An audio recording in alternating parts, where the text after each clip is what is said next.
လုံးကြုံမှုကိုပေးတဲ့နေရာ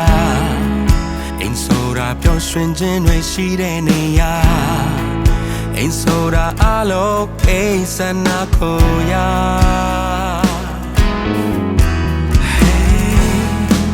အိမ်ဆိုတာခိုင်ခံရမယ်နှစ်ပေါင်းများစွာအိမ်ဆိုတာချစ်ချင်းတရားနဲ့တည်ဆောက်ရတာ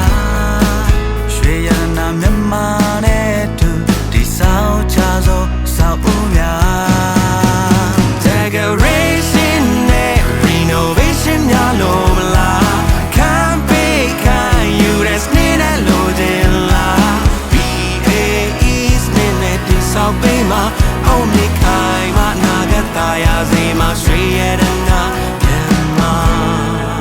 ခိုင်ခံမှုပြည့်နဲ့တင်ကိုကာကွယ်ပေးမှာခန္ဓာရဲ့လှပါများနဲ့ဘွားမောတေဘူးရွှေရတနာမြတ်မာနဲ့တူ